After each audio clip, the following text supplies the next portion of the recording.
Por que que devemos ler e contar histórias para as crianças pequenas? Bom, quem trabalha na educação infantil sabe que é muito importante fazer isso. O que eu quero fazer aqui é esparramar um pouquinho as ideias sobre os motivos pelos quais é importante fazer isso para as crianças, o que possibilidades a gente oferece para elas de aprendizagem quando a gente lê e quando a gente conta história para as crianças. Bom, existem muitas coisas, eu pensei em algumas, tá? Então esse vídeo aqui ele sintetiza algumas coisas de outras possibilidades também que a gente pode aprofundar. Quatro questões são fundamentais para as crianças quando a gente conta histórias para elas. Bom, sem sombra de dúvida, a imaginação é fundamental. A gente ajuda a estimular a imaginação para as crianças, né? Num mundo onde hoje os celulares, as telas, de modo geral, TV, videogames, eles trazem tudo pronto para a criança, imaginar os personagens, imaginar o cenário, imaginar toda aquela situação é um ganho maravilhoso para as crianças. Então, isso é extremamente importante. E a imaginação está diretamente relacionada com a criatividade.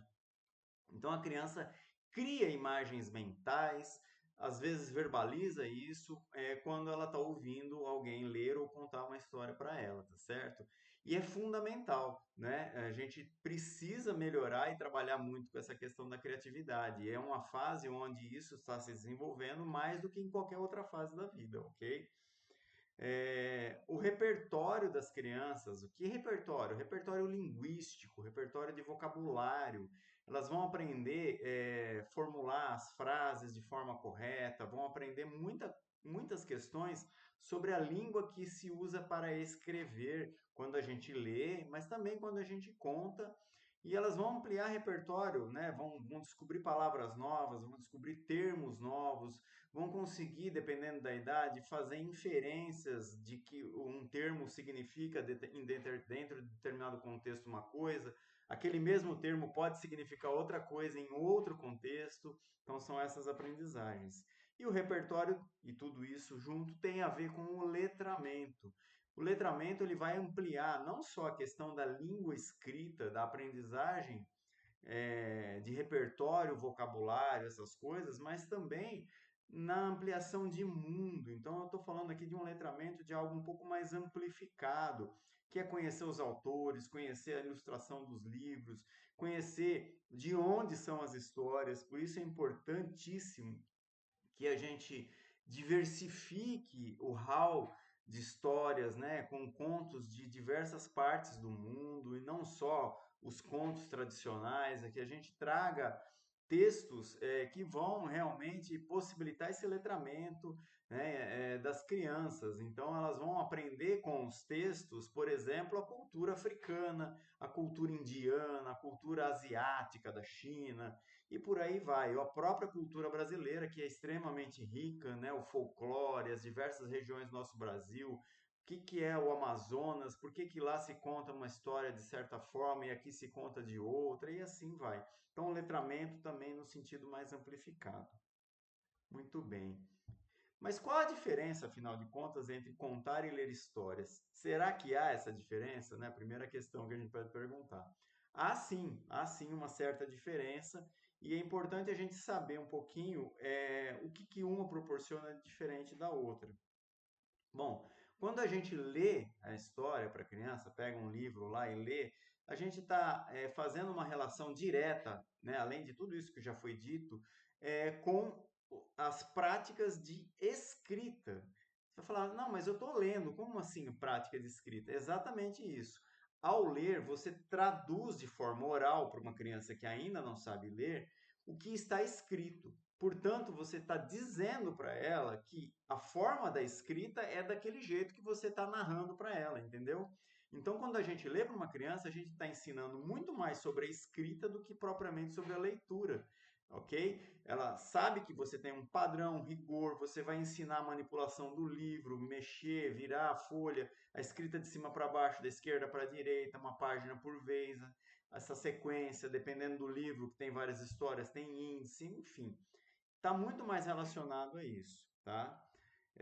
E contar a história, ela está muito mais relacionada com as práticas da tradição oral, né? Então, aquelas histórias que, né, em algumas famílias eram comuns se reunir ali para ouvir alguém mais velho contar histórias, ou mesmo causos, né, que aconteceram e coisas inventadas ou supostamente verdadeiras, mas além disso também contação de histórias no sentido de contar coisas mais próximas, de contar né, aquela coisa de fazer uma recontagem de uma experiência vivenciada. Então, como é que foi essa experiência de nós irmos no parque? Vamos criar uma história em cima disso. Mas, de qualquer maneira, ela está relacionada à tradição oral. E aí a gente pode usar recursos lúdicos ou não, e eu vou caminhar aqui para melhorar um pouco, esparramar um pouco esses dois conceitos, tá certo? Muito bem. O que as crianças aprendem quando a gente lê história para elas? Então, eu já falei algumas coisas aqui, mas eu elenquei outras possibilidades. Então, quando a gente está lendo, a gente está valorizando o suporte do gênero textual. O que é o suporte? Né? É o livro, propriamente dito. Se você está usando um livro, se você está usando um jornal, que é dificilmente a gente vai fazer isso nos dias de hoje, mas de qualquer maneira, o suporte é nesse sentido. Então, eu vou ler uma carta, então eu tiro a carta do envelope, vou ler a carta. O suporte é valorizado. E o próprio gênero textual. Então, você vai ter a característica ali de um livro de contos de fadas. Se você está lendo ali uma regra de um jogo que você está oferecendo para as crianças, você vai ter um outro tipo de suporte, tá? Que vai suportar o gênero, que é aquele papelzinho, às vezes um livretinho que vem dentro do jogo para você poder entender como é que são as regras. E assim vai, tá certo? Então, a questão da valorização do suporte e do gênero textual são fundamentais quando a gente lê, ok? A gente tem a correlação do que é lido, do que é falado com o que é escrito, que eu já falei aqui anteriormente. Então é exatamente isso. Quando a gente está lendo para uma criança, a gente está dizendo muito sobre a escrita, o formato da escrita e também o gênero. Então, quando eu estou trabalhando um conto de fada, ela vai começar a entender que contos de fadas começam mais ou menos sempre do mesmo jeito e terminam mais ou menos sempre do mesmo jeito. Por exemplo, tá? Que tem um tipo de narrativa, que tem tipos de personagens específicos. Quando eu estou lendo para elas um texto de curiosidade, por exemplo, o que é outro tipo de gênero que sempre vai ter aquela estrutura, uma parlenda sempre vai ter aquela estrutura, uma cantiga de roda vai ter aquela determinada estrutura. Então a gente vai ensinando sobre a questão da escrita, sobre o formato da escrita. Por isso que é importante, na medida do possível, mostrar para as crianças o que você está lendo, a parte escrita para as crianças, né? Fazer a leitura escrita, na possibilidade de ter de projeção, por exemplo, de um livro virtual. Conforme você vai lendo, você vai mostrando com o dedo onde é que você está lendo. Isso vai ajudando a criança a fazer uma correlação do ouvido, do que ela está ouvindo, com o que está escrito. E isso é muito importante lá na frente para o processo de alfabetização propriamente dito. Isso faz parte do processo de letramento que eu já citei aqui. Aproximação da linguagem formal. Então, né, na mesma pegada aí que eu estava falando, essa ideia de você aproximar a linguagem formal, porque quando a gente conta, a gente usa uma linguagem coloquial. Na hora que a gente está lendo, a gente usa uma linguagem formal, que é a norma culta da língua portuguesa que está escrita ali. Por isso que é extremamente importante a gente escolher bons textos, bons livros, tá?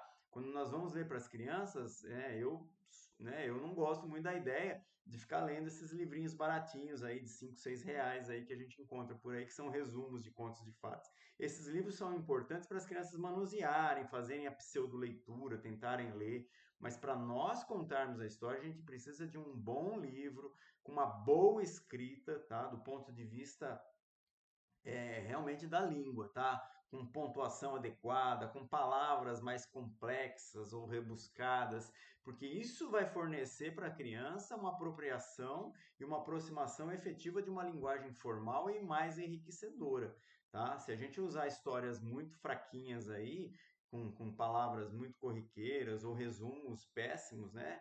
Isso não vai agregar muita coisa para as crianças. Então a gente precisa fazer uma escolha boa, textos bons. E é óbvio, né, que é primordial que professores, atendentes leiam com antecedência as histórias, né? Conheçam pelo menos o que você vai ler para essas crianças também, para não acabar se surpreendendo na hora com um texto ruim. Tem textos aí que tem erros até de ortografia, por exemplo, de concordância verbal, nominal, que é um problema sério até na linguagem oral. Então, se você lê uma coisa dessa, fica pior ainda. Então, veja, ao ler a gente não tem, né, escolhendo partindo da ideia de um bom texto, você não vai cometer problemas de nenhuma ordem de vícios de linguagem, porque você está lendo, tá? Você está traduzindo o que está escrito para ela.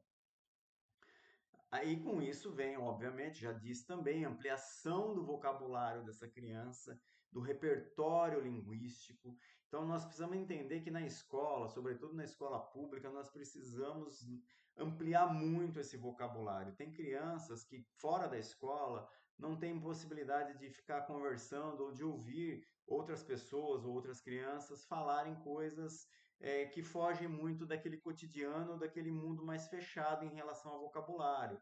Muitas vezes existe fora da escola, no círculo da criança, um vocabulário relativamente limitado. Então, cabe à escola, tá? Cabe à escola ampliar esse vocabulário. Isso é uma obrigação da escola, porque ampliando esse vocabulário é onde nós conseguimos ofertar e oferecer oportunidades ou aproximar as oportunidades de igualdade de crianças que não têm isso fora da escola com as que têm, tá certo? Então tem crianças que têm aí né, por diversos motivos, um acesso a vocabulários muito grandes fora da escola, mas boa parte das crianças não tem isso, então a escola precisa fornecer isso para aproximar elas desse mundo, né, de que outras crianças, felizmente, têm esse acesso, ok? Muito bem. Gostar e cuidar de livros também. Então, ao ler o livro, a gente, né, vai fazer toda aquela apresentação do livro, dos autores. Então, o cuidado que você vai ter ao ler esse livro para a professora, desculpa, para as crianças e tudo mais, deixá-las manusear, orientar elas como é que pega, o cuidado para não amassar, para não rasgar. Então, criar ali um ambiente onde o objeto livro se torne algo precioso para as crianças, tá certo? E eu não coloquei aqui, mas uma coisa que é importante também, né?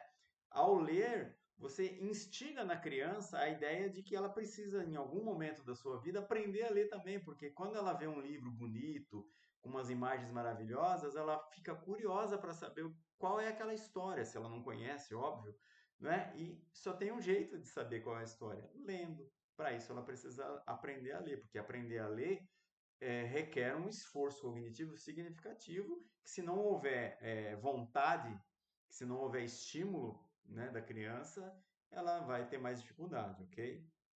Muito bem. E por fim, aqui tem tantos aspectos, mas por fim, a organização da narrativa é extremamente importante. Então, quando a gente lê, é lógico que na contação também acontece isso, tá? Mas a organização da narrativa na ordem cronológica, no tempo dos personagens, o clímax, tudo isso faz parte, então, também do gênero, do tipo de texto que a gente está lendo para as crianças, e ela vai aprendendo essa questão no decorrer do livro. A gente não precisa necessariamente ficar entonando, e é óbvio que você vai fazer as entonações quando a gente está lendo, de acordo com o que exige a pontuação do livro. A gente não vai ficar inventando coisas que não estão no escrito do livro. Se você está se propondo a ler, para proporcionar tudo isso, você precisa se prender ao texto, sim, efetivamente. Né? Então, é óbvio, a entonação de voz, a exclamação, a interrogação, tudo isso também você está ensinando a criança. Né? E depois que você lê, você pode mostrar, retomar esses pontos e falar: olha, aqui quando a professora falou assim, fazendo a pergunta, esse pontinho aqui, ó, de interrogação, é ele que indica que estava sendo feita uma pergunta.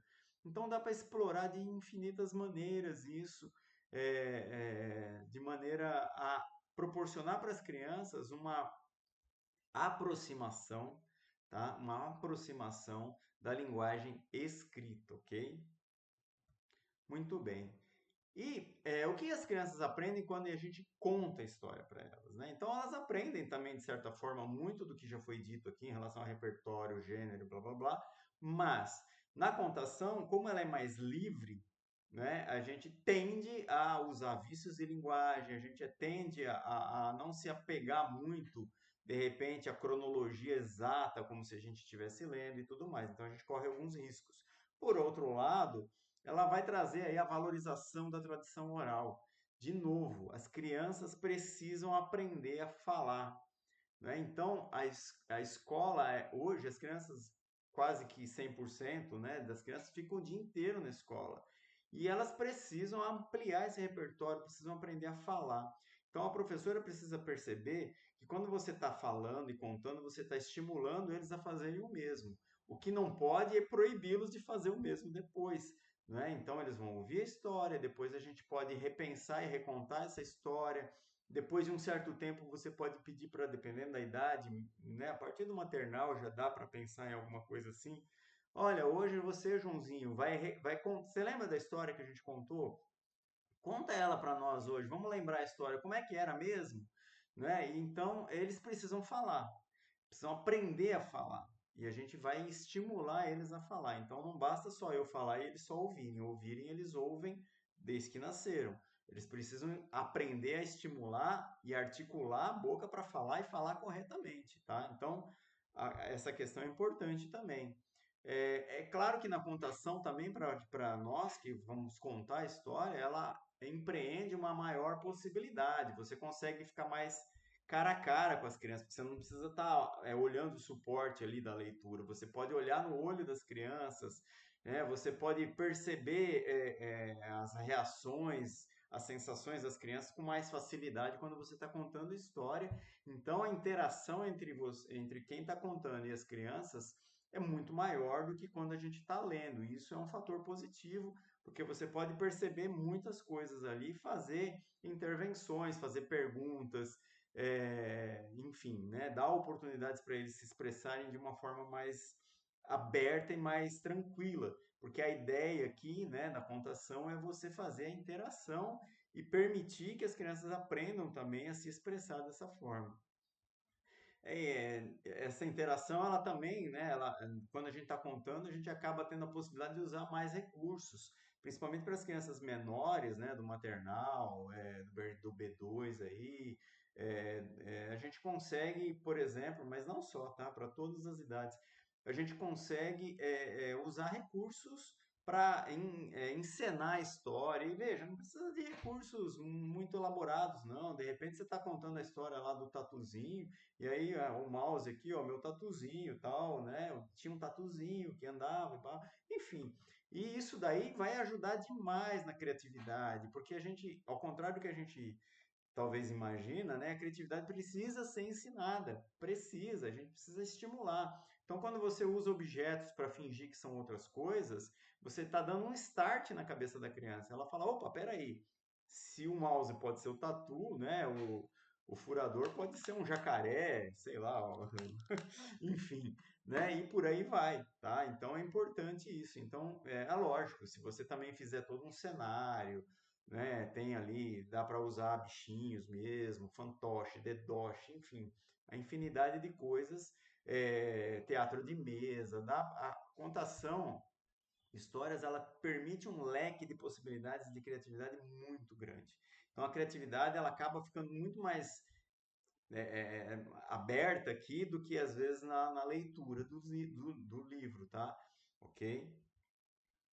Bom, e aí eu já falei, né? Ficou lá para baixo, mas é a mesma ideia. Incentiva as crianças a recontar as histórias e tudo mais, ok? Muito bem. Tanto contar quanto ler histórias são importantes. Então, a ideia não é uma é inimiga da outra ou uma ou outra. O ideal é que aconteçam as duas coisas. E no mesmo dia, de preferência, e se possível, mais de uma vez por dia, ok?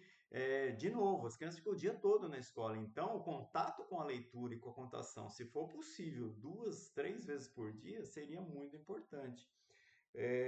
E aí tem algumas questões aqui, só para a gente ir finalizando mesmo, que às vezes algumas questões que surgem assim, ó, repetir a mesma história várias vezes. Ah, mas viu? Ah, eu tenho que ter um livro lá, tem uns livros aí que algumas educadoras gostam aí, que são livros que tem 200 histórias num livro, que é uma história para cada dia letivo.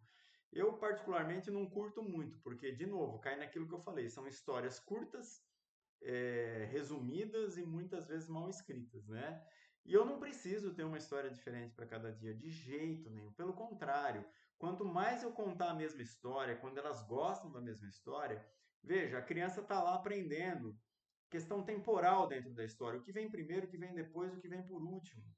Se eu troco a história todo dia, isso fica mais difícil para a criança aprender. Então, eu ler a mesma história todos os dias durante uma semana, por exemplo, vai ajudar a criança a ir interiorizando essas questões em relação àquela história. E quando eu vou contar uma outra história que tem o mesmo gênero, isso já vai ficar mais fácil de compreender, percebe? Então é importante repetir as histórias.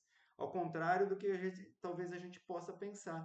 É importante repetir sim várias vezes. Muitas vezes, assim que você acaba de contar ou de ler a história, você pode retomar e fazer novamente essa contação, essa leitura, para ajudar essas crianças a entenderem todas essas coisas. Então, né, eu acho que isso é muito importante, porque isso vai ajudar as crianças a aprenderem muito mais sobre o gênero textual, sobre a própria história, sobre as questões dos personagens, a questão do entendimento das histórias. Por isso que aquelas histórias, eu esqueci o nome agora o nome que se refere a isso, mas histórias que repetem a mesma situação toda vez que acontece uma coisa nova, e repete de repente um parágrafo igualzinho, isso daí as crianças amam essas histórias. Por quê? Porque essa repetição vai ajudando elas a entender e elas vão memorizando isso. E isso é importantíssimo, ok?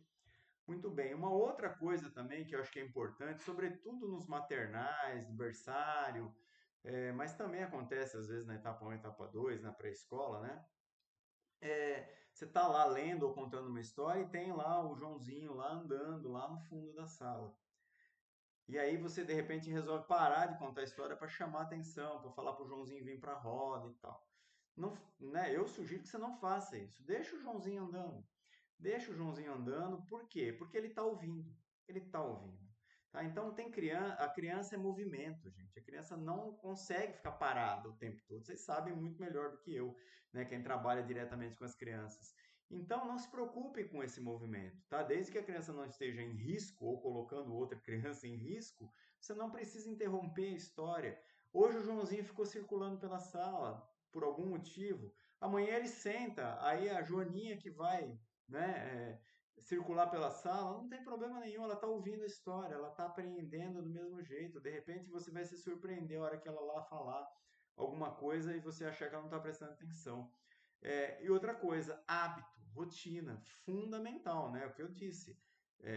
Hoje a gente espera que pelo menos uma vez por dia se faça uma leitura ou uma contação, mas o ideal seria que fossem mais, de manhã e uma tarde, ler em um determinado horário, contar em outro horário. E quando você vai fazendo isso, de preferência mais ou menos nos mesmos horários, durante a semana, você estabelece uma rotina e as crianças vão também compreendendo que ó, agora é a hora da história. E acabou, eles vão sentar ali, vão interagir, né? E, então isso é importante, ok? Bom, são muitas coisas, eu acho que eu fiz algumas abordagens aqui, e tudo isso que eu falei volta lá nas quatro palavras-chave do início desse vídeo, né, que é criatividade, imaginação, letramento e repertório, que eu peguei aí como mote para tratar, né, nesse recorte aqui do assunto ler ou contar histórias para as crianças. Espero que vocês tenham gostado do vídeo, espero, né, que ele possa contribuir com o trabalho de vocês. Deixa comentários aí no vídeo, se for o caso, a gente vai trabalhando para responder na medida do possível. Um abraço para todos vocês e até o próximo.